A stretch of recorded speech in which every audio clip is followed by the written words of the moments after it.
My family prioritized my sister's wedding over my future, so I told her fiancé everything, and it ruined her perfect life. I'm Emma, 17 years old, and I've always been the reserved, diligent type, focusing mainly on my studies and my friends. Right now, my top priority is preparing for the SAT. It's a huge deal for my college future, and I've been putting in the effort. Just when I thought everything was going smoothly, everything fell apart. It all started a week ago, as I was preparing for finals and getting ready for the test, when I learned that my family had made a decision that completely threw me off course. They were kicking me out to make space for my sister's friends. Yes, my sister Sarah, who's always been the favorite in our family. Sarah's about to get married, and although she's been engaged for almost a year, there's been growing tension between her and our parents. With the wedding approaching, it seemed like everything was focused on her. For some reason, my parents thought it would be fine to have all of her bridal party and friends stay at our place, even some people. I didn't know. I was being treated like an outsider in my own home.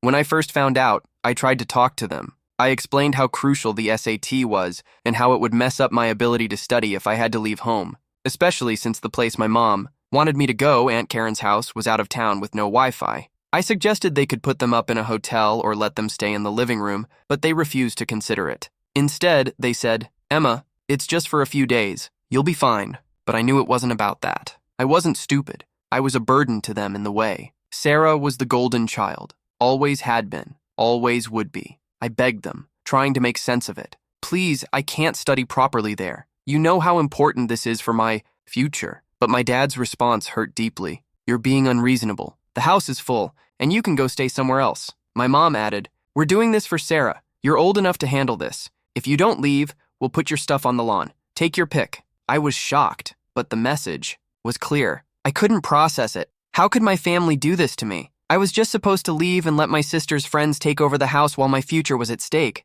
When I tried to explain how this would affect me, that it wasn't just about a few days, but about my life, they didn't even try to pretend they cared. I could see it in their eyes. Sarah's wedding was the only thing that mattered.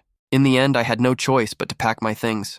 I spent the next few hours hurriedly gathering what I needed. I wasn't sure where I'd go, but I knew I couldn't stay there. The humiliation and hurt were unbearable. How could my parents treat me this way? The thought of going to Aunt Karen's place made me sick. No Wi-Fi, a 2-hour drive away, and worse, no one to talk to. I felt completely abandoned. As I packed, my father walked by muttering that this wasn't personal, and my mom barely even looked at me. But this wasn't about a couple of days of inconvenience. It was about being treated like I didn't matter at all. I had a small breakdown in my room, but there was no time to dwell on it. I stuffed some clothes into a bag, trying to remind myself that I had to focus on my studies. After all, this was my only chance to get into a good college, and I couldn't afford distractions. The night before I left, I tried one last time. I asked if I could just stay in the guest room or even on the couch for a few days until I figured something out. My mom told me to stop being dramatic, and my dad said, "If you don't leave now, we'll throw your stuff out." That was the breaking point. I packed what I could and walked out the door.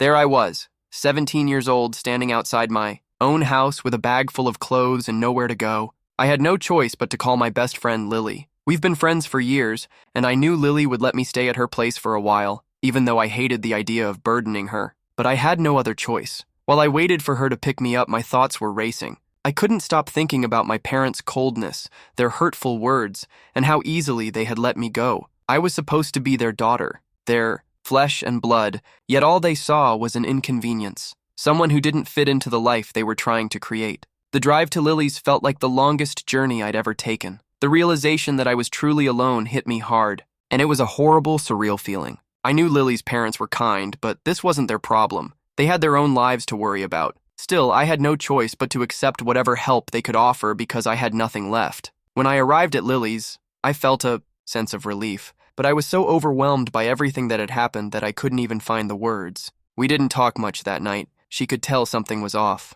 We just ordered takeout and watched Netflix, and I tried to act like everything was fine, but inside, it felt like my life was falling apart. The following days were tough. I couldn't stop thinking about the SAT and how everything had spiraled out of control. I couldn't focus on studying because my mind kept going back to what had happened, how easily my parents had discarded me. It made me realize this wasn't the first time I had felt invisible to them. It was just the first time it felt so final. I didn't want to admit it, but it wasn't just about the wedding. It was about years of being overlooked, of feeling like I didn't matter. It wasn't just a bad moment. It was a lifetime of those moments adding up, and now I was finally seeing the full picture. I stayed at Lily's for a few days, trying to clear my head, but one thing was certain. I couldn't keep pretending that things with my family were okay. They had made their feelings clear, and I had to face the truth. The way they treated me wasn't acceptable, and I wasn't going back home. The next few days at Lily's passed in a blur. I stayed in my room, focusing on my studies, but it was nearly impossible to concentrate. Every time I tried to study or even write something down, my thoughts would drift back to the conversation with my parents, the coldness in their voices, the way they barely acknowledged me as I walked out. I couldn't shake the feeling that I'd been thrown away, like I didn't even exist in their lives anymore. The hardest part was knowing why they were doing this. Sarah had always been the center of attention, getting praise, special treatment, and constantly being in the spotlight. I was the quiet one, the one who didn't cause drama, the one who never needed anything. Sarah, on the other hand, was the perfect daughter. It was obvious that everything in our family revolved around her, and I was just a side note. But now it was worse than ever. My parents were treating me like an afterthought, and it wasn't just about the wedding. It was a pattern of neglect, of being shoved aside and made to feel like my needs didn't matter as much as Sarah's. As I lay in Lily's guest room that night, I couldn't help but wonder why I'd never spoken up about this before. Why had I let it go on for so long? But now I realized it didn't matter. The damage was done. I was learning the hard way that my family didn't care about me the way I thought they did. The only person who truly cared about me was Lily, and I was grateful for her family's kindness in taking me in. It felt strange, though. I never thought my relationship with Sarah was this broken. Sure, we fought like most siblings do, but now the distance between us felt like something I couldn't fix. It seemed like the gap was widening every day, and there was nothing I could do to close it. I didn't have to wait long for things to get even worse. 2 days after I left home, I got a text from Sarah. I was sitting in Lily's living room when my phone buzzed. When I saw her name, my stomach dropped. "We need to talk." I didn't want to talk to her. I didn't want to hear her excuses or have her blame me for things that weren't my fault, but I knew I had to respond. So I did. "What do you want to say?" The reply came almost instantly, as though she had been waiting for me to respond. My heart sank as I read her message. I knew exactly what she was referring to. I had spoken to Jack, her fiancé, about how Sarah had been treating me. I didn't share everything, but I felt he deserved to know the truth. Maybe he'd recognize it for what it was: manipulation, control, and selfishness.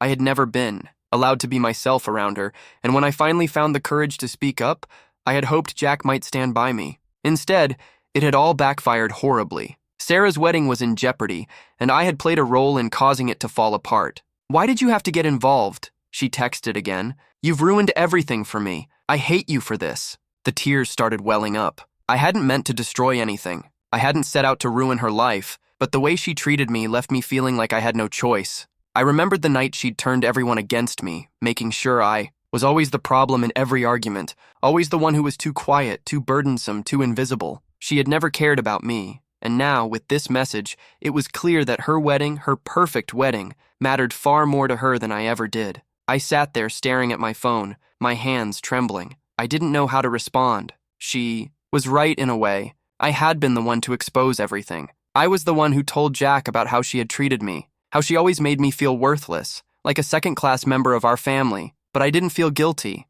I just felt drained. I didn't care if she was angry with me anymore. I couldn't be her scapegoat any longer. I couldn't be the one she blamed for everything wrong in her life, and I certainly wasn't going to apologize for standing up for myself, even if it cost me her approval. After a moment, I replied, "I didn't ruin anything. I just told Jack the truth. If you can't handle that, then that's on you." The message was met with silence. Part of me felt relieved, even though the whole situation still stung. But something had shifted within me. I wasn't afraid anymore. I wasn't afraid of her, and I wasn't afraid of my parents. It was like a switch had flipped inside me. I wasn't going to let myself be treated like a doormat anymore. If losing Sarah was the price I had to pay for that, then so be it. I blocked her number. A few hours later, Jack called me. I hadn't expected him to reach out, but he did. "Hey, it's Jack." His voice came through, low and uncertain. "I just wanted to talk for a second. I know you're probably angry with me for getting involved in all this, but I really appreciate you telling me the truth. I've been having problems with Sarah for a while now, and I think this was just the last straw." It felt strange hearing him say that.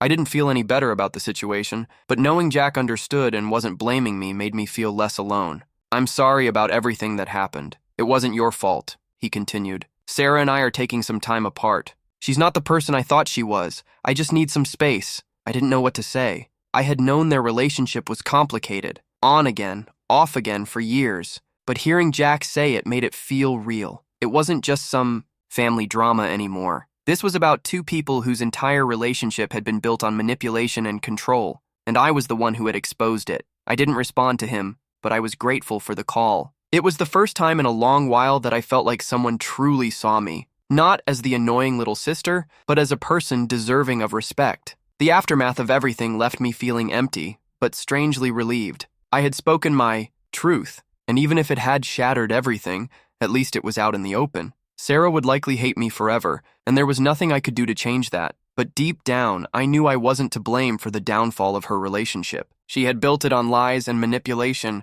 I was simply the one who revealed the truth.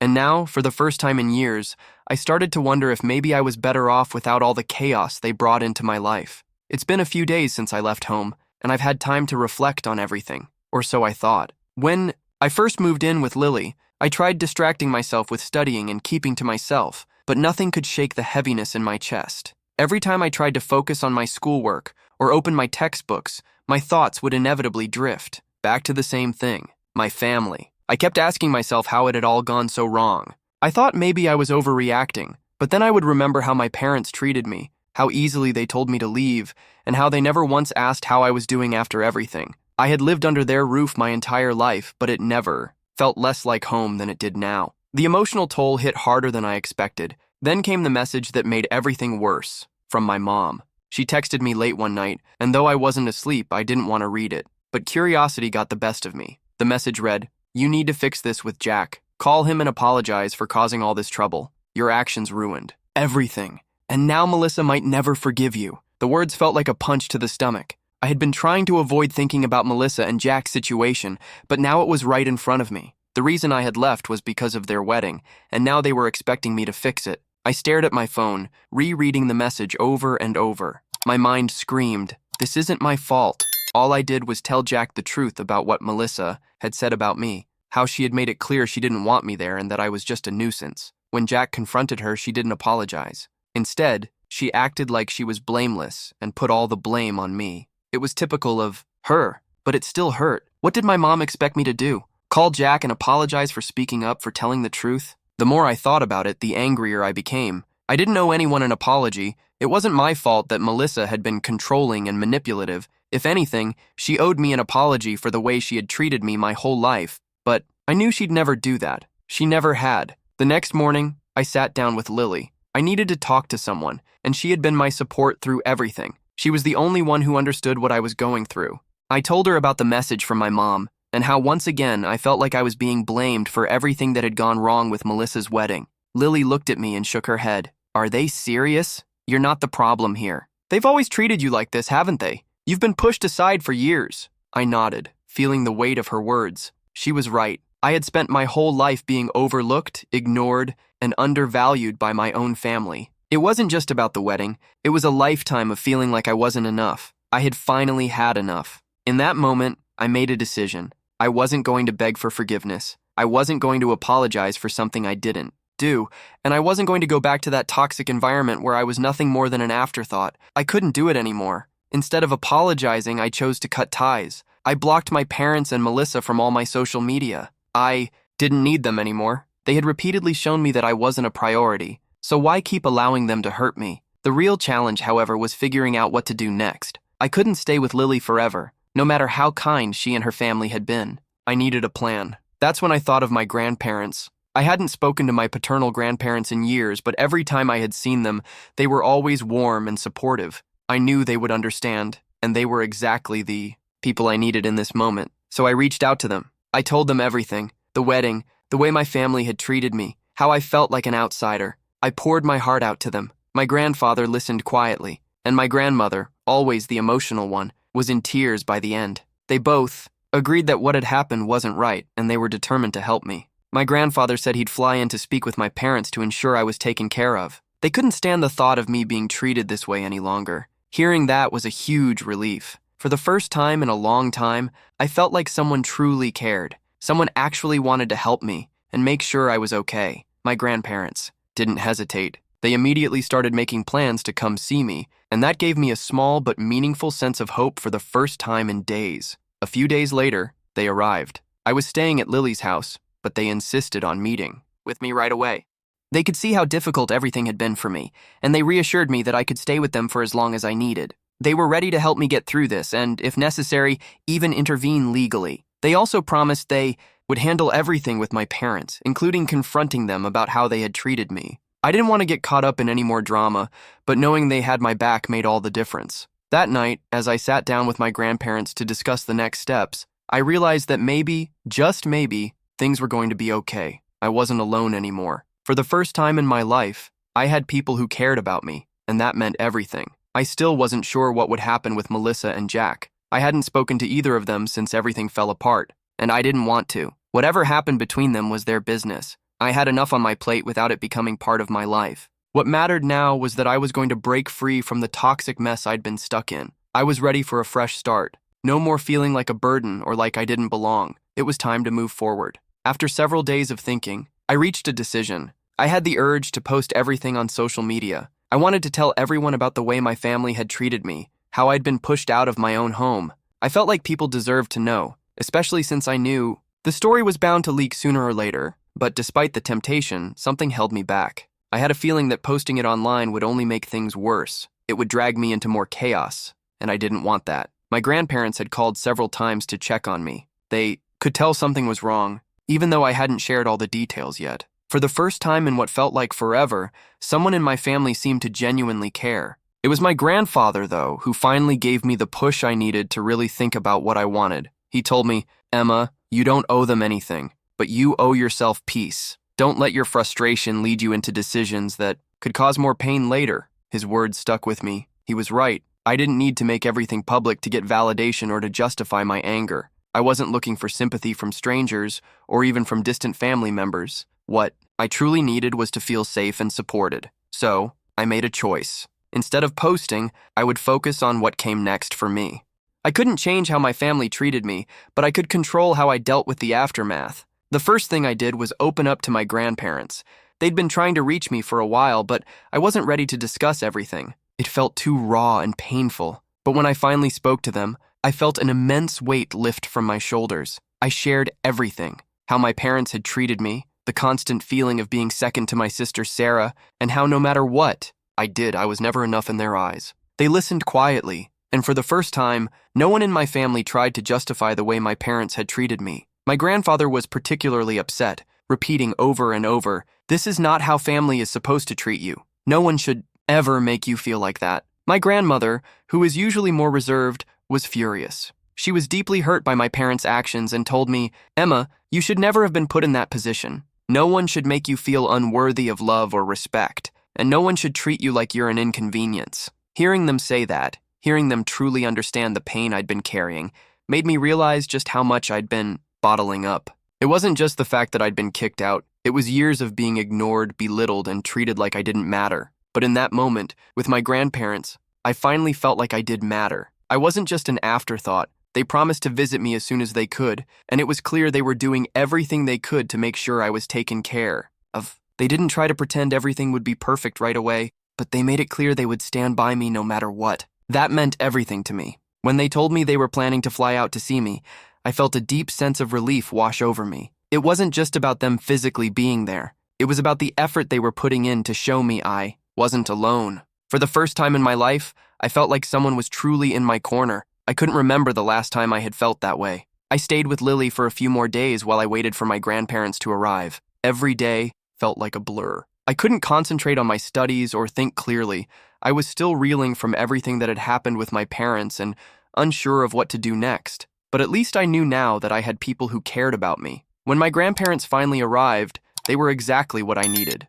They didn't overwhelm me with questions or force me to talk about things I wasn't ready to revisit. They simply came in, hugged me, and reassured me that everything would be okay. It felt like a much-needed exhale. For the first time in a while, I felt like I could breathe again. It didn't take long for them to make it clear that they weren't just visiting. They were here to help. My grandfather told me, "You don't need to go back to that house. They've shown you who they are. Now it's time for you to move forward." And that's when I realized something important. I wasn't going back. I didn't have to. In the following days, my grandparents made arrangements for me. They spoke. to Lily's parents and worked out plans for me to stay with them for the rest of the school year. They also took care of all the legal details, ensuring I'd be supported both financially and emotionally. It was a huge relief to know I didn't have to worry about things like tuition or legal battles. My grandparents were handling everything, and I could hardly believe it. But at the same time, a sense of calm washed over me that I hadn't felt in years. I wasn't going to be the one left out, constantly ignored. I didn't have to struggle for a place in my own family anymore. It wasn't perfect. There were still occasional moments of guilt and the what-ifs that kept me up at night, but for the first time, I could finally imagine a future where I was free to just be myself. I didn't have to live in Sarah's shadow or endure my parents' neglect. I could focus on my own life, my future, and the people who genuinely cared about me. For the first time in a long time, I was starting to look forward to what lay ahead. After everything that had happened, it felt like I was in some surreal dream. It had been weeks since I left my parents' house, and every day felt like a strange mix of relief and disbelief. For the first time ever, I wasn't walking on eggshells, constantly anxious about upsetting someone, especially Sarah. I didn't have to worry about my parents' coldness or Sarah's demands. The weight in my chest slowly began to lift. When my grandparents arrived, it felt like a breath of fresh air. They didn't hesitate for a second. They were ready to step in and help, no questions asked. After talking everything through, they made it clear that I was never going back to that house. Not now, not ever. My mom and dad hadn't even bothered to check in on me since I left. It was as if I meant nothing to them.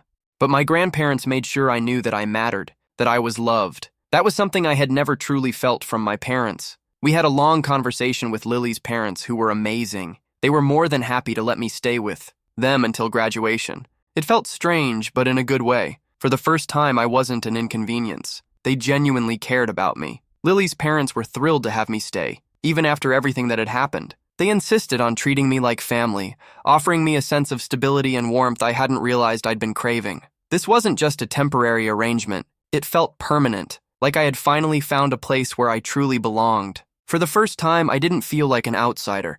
I wasn't being compared to anyone else, and I didn't have to be perfect to fit in. With Lily and her family, I could simply be myself. I could laugh, talk, or sit in silence, and no one would make me feel bad about it. Meanwhile, my grandparents were taking care of all the legal matters. It felt surreal that they were getting in touch with my parents and finalizing everything. They weren't just saying they'd help, they were actually doing it. The first step was having my parents officially relinquish their parental rights. And from there, the focus shifted to ensuring that I was taken care of until I finished high school. I didn't have to think twice about leaving Lily's house for another place. As soon as my grandparents made it clear they were handling everything, it was like a massive burden had been lifted from my shoulders. I didn't have to worry about money, college loans, or where I was going to live anymore. My grandparents promised to cover everything. They even took care of paying for what Lily's family had done for me. It was overwhelming, but in the best way possible. However, there was something bittersweet about it all. As grateful as I was, part of me couldn't stop thinking about what had happened. My parents had abandoned me. I kept asking myself, how? Could they do this? How could they turn their backs on me like that? That thought haunted me, but the more I reflected on it, the clearer it became. They never cared about me the way I needed them to. That realization hurt, but it also gave me freedom. I didn't have to pretend anymore. I didn't need to keep trying to win their approval because they had already made it clear I wasn't worth fighting for in their eyes. Still, living with Lily's family, knowing my grandparents had my back, felt like a fresh start. It wasn't about seeking revenge or holding on to anger anymore. It was about moving forward, about finding peace. My life had completely changed. I no longer had to tiptoe around others, and I didn't have to worry about being ignored. My relationship with my parents may have come to an end, but I wasn't alone anymore. I now had people who truly cared about me, who wanted to see me succeed and be happy. Every time I looked at Lily's parents, I saw the kind of love and support I had always longed for at home. They treated me with respect and kindness, not out of obligation, but because they genuinely wanted to, and that made all the difference. Several weeks had passed since I left my parents' house for good. It's hard to believe how much has changed in such a short time. Some days I still feel in a daze, as if I'm waiting to wake up from a terrible dream, but then I remind myself, I'm not, and for once it feels like I'm finally living the life I deserve. My grandparents have been incredible. They've made sure I'm supported both emotionally and financially. I'm staying with them for now, and it feels like a fresh start. They've handled all the legal matters, including custody arrangements, and I no longer have to worry about anything. They've even promised to cover my college tuition, which is an enormous relief. For the first time, I don't feel like I'm constantly scrambling to make things work. As for my parents, I haven't heard from them since I left. They haven't even tried to contact me. My grandparents have told me they reached out to them, but after the confrontation, my parents have essentially cut ties. Honestly, I'm not upset about it. I'm relieved. I no longer have to pretend everything was fine when it clearly wasn't. Their lack of effort has shown me exactly where I stand with them, and it's not a place I want to be. Melissa, on the other hand, hasn't reached out either. I don't even know if she cares that I'm gone, but honestly, I'm fine with that. If she did, I'd probably tell her I'm done. It's clear that her relationship with Jack was just as toxic as mine with her, and now that they've broken up, I'm sure part of it was due to the confrontation I started by telling Jack the truth. But I don't regret it. If Melissa had treated me with any respect, maybe things would have been different, but it's hard to feel bad for someone who's never shown you the same courtesy. I still think about Jack sometimes. I don't know what his next move is, but I can't help but feel bad for him. Melissa is stubborn, and if she refuses to admit her behavior was the problem, it's going to be hard for her to move forward in a healthy relationship. But that's not my concern anymore. I've been through enough, and now it's time for me to focus on myself. Living with my grandparents has been surprisingly peaceful. I've been able to focus on school and even enjoy life a little. The constant weight of anxiety isn't hanging over me anymore. My friends have noticed the change too. They tell me I seem happier and more relaxed, and I can't argue with them. I'm not constantly stressed about what's happening at home or worrying about keeping up appearances. For the first time in a long time, I feel free. I'm still adjusting to the fact that my life is different now, but I'm beginning to see that this change is exactly what I needed. No more pretending to be someone I'm not, no more being afraid to stand up for myself, and no more worrying about people who've never had my best interests at heart. That's all behind me now. I don't know what the future holds, but I'm starting to feel like I have some control over it.